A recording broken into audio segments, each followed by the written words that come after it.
حاتم تائی کی بیٹی قیدی ہو کے آئی تھی اور مسلمان مجاہدین نے اس کے علاقے پر حملہ کیا تو وہ قیدیوں کے ساتھ آئی. حضور علیہ السلام نے اسے آزاد کر دیا.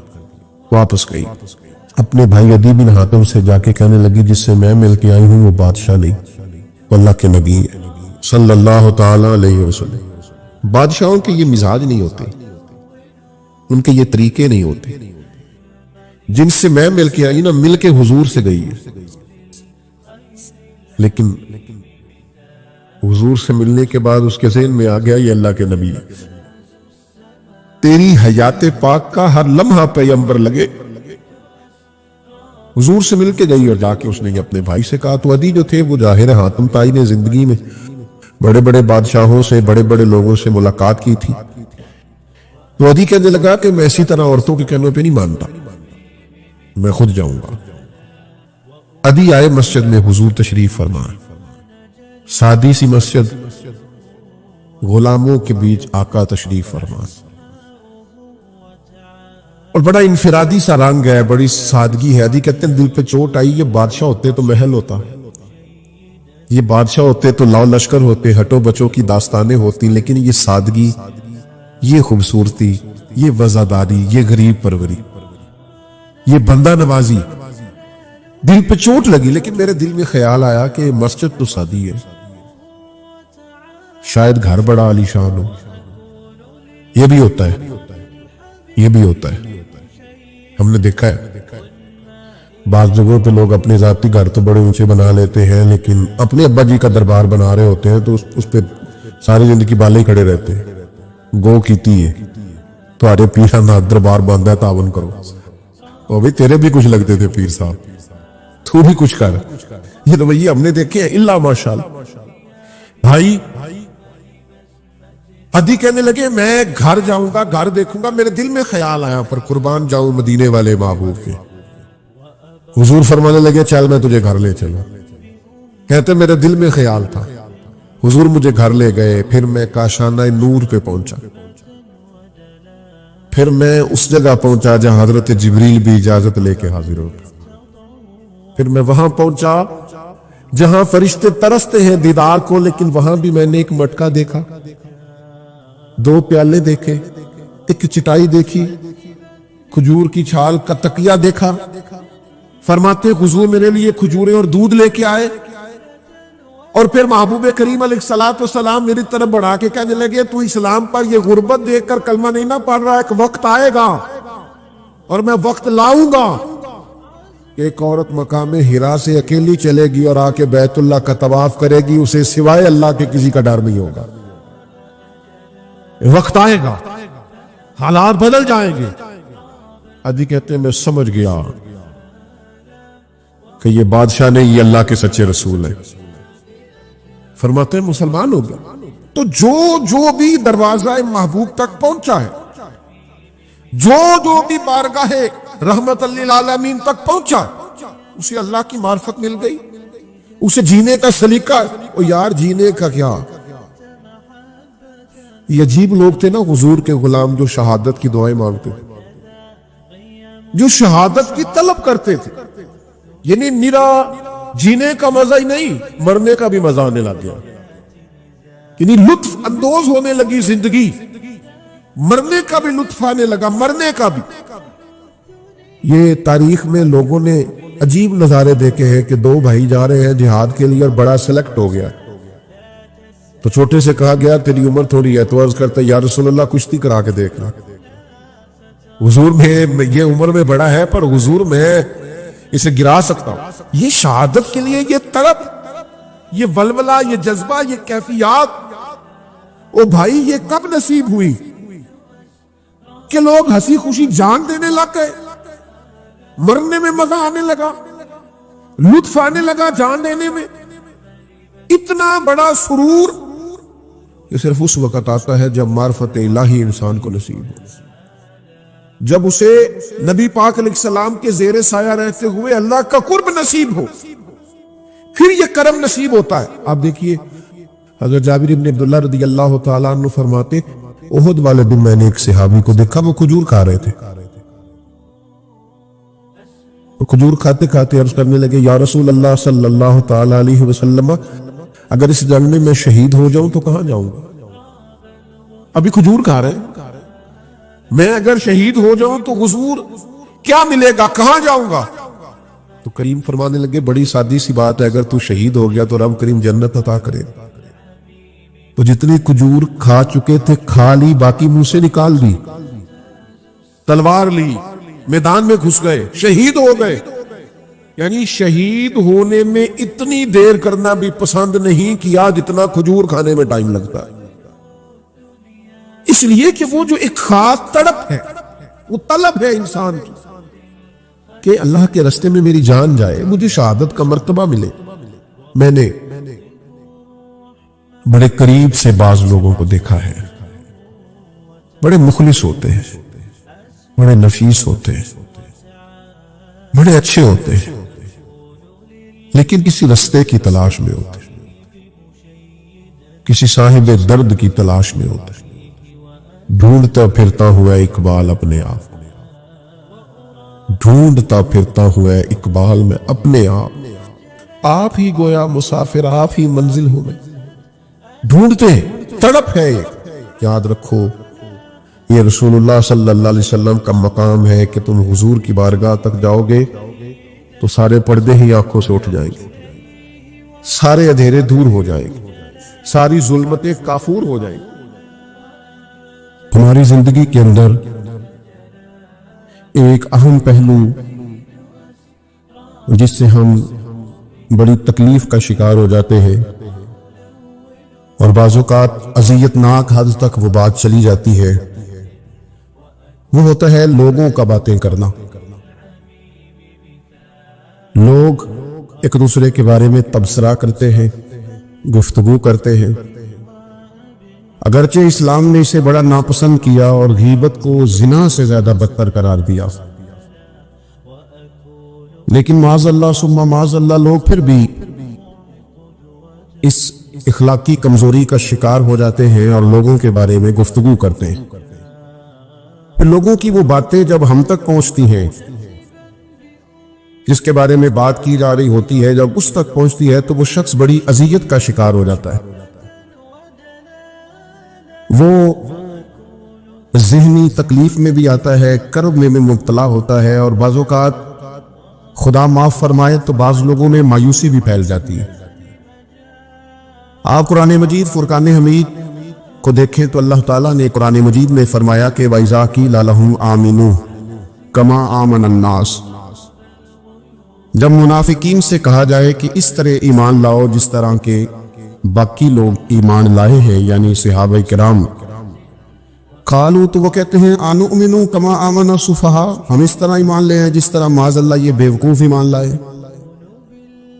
ان کی طرح ایمان لے ہیں۔ الا انہم هم السفہاء، اللہ فرماتے ہیں خبردار ہو جاؤ یہی بیوقوف ہیں، ولکن لا يعلمون، لیکن یہ جانتے نہیں، انہیں اس بات کی خبر ان لوگوں کو جو کائنات کے بہترین لوگ ہیں زمین پر، انبیاء کے بعد صحابہ، ان کو لوگوں نے بیوقوف کہہ دیا، باتیں کر دی۔ آپ قرآن مجید دیکھیے سورہ قلم کے اندر اللہ تبارک و تعالی نے اس بات کا بھی جواب ارشاد فرمایا ہے، جب لوگوں نے کہا تھا کہ معاذ اللہ حضور تو مجنون ہے، تو اللہ نے فرمایا محبوب آپ رب کے فضل سے مجنون نہیں ہیں، بلکہ اللہ نے آپ کو خلق عظیم کا مالک بنایا ہے۔ وَإِنَّكَ لَعَلَىٰ خُلُقٍ عَظِيمٍ، لوگ بات کرتے ہیں اب کر جاتے ہیں اور شوق رکھتے ہیں تبصرہ کرنے کا۔ تو میں نے بہت سارے لوگ ایسے زندگی میں دیکھے ہیں جو لوگوں کی باتوں کی وجہ سے اذیت میں آ گئے، تکلیف کا شکار ہو گئے، اور میں اور آپ تو کسی کھاتے میں نہیں۔ حضرت ابوبکر صدیق رضی اللہ تعالیٰ عنہ جیسے لوگ، افضل البشر بعد الانبیاء بالتحقیق حضرت صدیق اکبر، آپ قرآن مجید 30ویں پارے کی تلاوت میں یہ بات دیکھیں گے کہ جب حضرت ابوبکر صدیق نے غریب غلاموں کو خرید کر آزاد کرنا شروع کیا، حضرت بلال حبشی کو، حضرت عامر بن فہیرہ کو اور کچھ غلاموں کو خرید کر آزاد کیا، تو لوگ کہنے لگے کہ یہ بلال نے کبھی کوئی احسان کیا ہوگا ابو بکر پر، تبھی تو خرید کے آزاد کیا ہے، ورنہ کیا ضرورت تھی اتنے پیسے لگانے، کوئی تو بات ہوگی۔ اللہ تعالیٰ نے اس کا بھی قرآن مجید میں اعلان فرمایا ابو بکر نے جو کیا ہے رب کی رضا کے لیے کیا ہے۔ تو گفتگو کرنا، بات کرنا لوگوں کا اتنا یہ خطرناک مزاج ہے۔ ایک جملہ کہہ کہ لوگ سائڈ پہ ہو جاتے ہیں، بندہ بیچارہ ساری رات تڑپتا رہتا ہے۔ ایک فکرے کا تبصرہ کر کے لوگ کونے میں چھپ جاتے ہیں، اور کسی آدمی کے لیے وہ اسے سولی پہ لٹکا جاتے ہیں۔ اپنی زبان کے تیروں سے لوگ پریشان کرتے ہیں۔ پہلے تو اللہ سے یہ معافی مانگے کہ رب اس جرم سے ہمیں محفوظ فرمائے۔ اور اب تو لوگوں کی زبانیں اتنی لمبی ہو گئی کہ وہ صحابہ تک چلی گئی ہیں، اہل بیت نبوت تک چلی گئی۔ تبصروں کے شوق میں لوگوں نے یہ دیکھا ہی نہیں کہ میری حیثیت کیا ہے اور میں بات کس کی کر رہا ہوں، میری اوقات کیا ہے اور میں تبصرہ کس پہ کر رہا ہوں۔ بے باک ہونا اور بات ہے، اور بدتمیز ہونا، ان دونوں میں فرق ہوتا ہے۔ تو میرے عزیز، ایک تو اس سے پرہیز کریں۔ اور اب ہوتا کیا ہے، ہم اس کا نفسیاتی اثر لیتے ہیں، ہم اس کا اثر لیتے ہیں۔ میں اکثر کہتا ہوں سارے لوگ ہی کانوں کے کچے ہوتے ہیں، کچھ تھوڑے زیادہ ہوتے ہیں، کچھ تھوڑے کم ہوتے ہیں۔ اور بعض لوگ کہتے ہیں اتنے لوگ فلانے بندے کی بات مانتے ہیں، تو میں نے کہا دنیا میں تو آج بھی کافر زیادہ ہیں، کافر زیادہ ہیں، شیطان کے پیروکار آج بھی۔ تو زیادہ ہونا کوئی آپ کی دلیل ہے ہمیشہ؟ یہ کیا بات ہوئی کہ فلانے کی اتنے لوگ بات مانتے؟ یہاں تو میں نے یہ دیکھا ہے اس معاشرے میں کہ جھوٹے سے جھوٹا آدمی، اس کے بھی فالوور ہوتے ہیں، دغے باز سے دغے باز بندہ، اس کے بھی گویوں کے فالوور، اداکاروں کے فالوور، فلانے کے فالوور۔ اس کا یہ تو بھائی انسان کا مزاج ہے، ہر بندہ کانوں کا کچا ہے، کوئی تھوڑا زیادہ کچا ہے، کوئی تھوڑا کم کچا ہے۔ تو باتیں تو ہوگی، لوگ منہ میں زبان رکھتے ہیں تو گفتگو تو کریں گے۔ اب یہ اثر لینے والے پہ ہے کہ وہ اس کا اثر کس طرح کا لیتا ہے۔ ہمارے ہاں بڑے بڑے سمجھدار لوگ نفسیاتی ہو جاتے ہیں، بڑی بڑی سمجھدار خواتین نفسیاتی ہو جاتی ہیں۔ میری ساس باتیں کرتی ہے، میری نند باتیں کرتی ہے، مجھے فلانا باتیں کرتا ہے، مجھے فلانا۔ بھائی باتیں، جس کے منہ میں زبان ہے اس نے بات تو کرنی ہے۔ اب آپ نے کیوں یہ دعویٰ کر لیا ہے کہ آپ اتنے اونچے چلے جائیں کہ آپ کو بات ہی کوئی نہ کرے؟ کیا حرج ہے اس میں؟ اگر کوئی آپ کو بات کر دے تو کیا ہے، ہم کسی نے کر لی تو پھر کیا ہوا؟ اس کا اتنا اثر قبول کرنا کہ ساری رات سونا ہی نہ، پریشان ہو جانا۔ اور بعض لوگ ایسے ہیں جنہیں اتنی باتیں نہیں ہوتی جتنی انہیں ٹینشن ہوتی ہے۔ یعنی وہ دو بندے کونے میں کھڑے ہیں تو میری ہی بات کر رہے ہیں، اور بھائی تو اتنا اہم نہیں ہے، انہیں کوئی اور کام بھی ہو سکتا ہے، تیری بات ہی انہوں نے کرنی۔ بلا وجہ لوگ سمجھتے ہیں کہ میں بڑا اہم آدمی ہوں، وہاں بھی مجھ پہ تبصرہ ہو رہا ہے، یہاں بھی ہو رہا ہے۔ اس پہلو سے باہر آئیں، اس کمپلیکس سے نکل آئیں۔ ابن حزم کہتے ہیں کہ مصر میں ایک تاجر بڑا کامیاب ہو گیا تھا، بڑا کامیاب تاجر ہو گیا۔ تو زندگی میں جتنے لوگ بھی کامیاب ہوتے ہیں ان سے حسد ہوتا ہے، اس سے بھی اس کے ارد گرد کے لوگوں نے حسد شروع کیا۔ اب تاجروں نے پلاننگ کی کہ اسے خراب کیسے کرنا ہے۔ وہ ایک دن اپنے گھر سے نکلا، سفید کرتا سفید پگڑی باندھ کے باہر۔ اب 5-6 لوگوں نے پہلے سے منصوبہ بندی کی ہوئی تھی۔ ایک صاحب اسے ملے، کہنے لگے ماشاءاللہ آج تو سفید کرتے پر سبز امامہ، سبز پگڑی بڑی ہی اچھی لگ رہی ہے۔ تو ہنس کے کہنے لگا لگتا ہے آپ سو کے اٹھ کے آئے ہیں، پگڑی تو میری سفید ہے۔ اس نے کہا چلو پگڑی تو سبز ہی ہے، باقی آپ نہیں مانتے تو آپ کی مرضی۔ وہ آگے بڑھا، تو اب چونکہ پلاننگ تھی تو ایک شخص اور ملا، اس نے کہا کیا بات ہے، سفید کرتے پر آپ کا پیلے رنگ کا امامہ کیا جچتا ہے؟ اس نے کہا یار کو خدا کا خوف کر۔ ہنس کے کہا کیا ہو گیا، تیری اینک کا نمبر تو نہیں تبدیل ہونے والا ہوا؟ اور بھائی میں نے تو سفید کرتا اور سفید امامہ باندھا ہے۔ اب 2-3 لوگوں کی دفعہ تو وہ مسکرایا، لیکن وہ ڈھیر سارے لوگوں نے منصوبہ بندی کی تھی۔ وہ جب چوتھے کے پاس گیا تو اس نے بھی کہا کہ کیا بات ہے سفید کرتے پر پیلے رنگ کے امامے کی؟ اس نے کہا پیلا کہاں ہے؟ اب وہ غصے ہونے لگا۔ اب وہ چھٹے کے پاس گیا تو اس نے کہا جناب کیا بات ہے سفید کرتا اور کالا امامہ؟ اب وہ غصے میں اتنا باولا ہوا کہ پہلے ہنسا پھر رویا، پھر اسے سمجھ نہ آئی کہ دکان کا تالا کس چابی سے میں نے کھولنا ہے۔ بس وہ شام ہوئی تو اس بیچارے کو بچوں نے روڑے مارنے شروع کر دیے۔ وہ اتنی تکلیف میں آ گیا کہ لوگ اسے پاگل کہنے لگے۔ کیوں؟ اس لیے کہ لوگ منصوبہ بند، افواہ تھی نا کہ میری طبیعت خراب ہے، تو لوگوں نے حال پوچھ پوچھ کر بیمار کر دیا۔ لوگوں کی باتیں، لوگوں کے تبصرے، لوگوں کے کمنٹس۔ بولے امام شافعی فرمانے لگے لوگوں کی باتیں پتھروں کی طرح ہوتی ہیں، یہ روڑوں کی طرح ہوتی ہیں،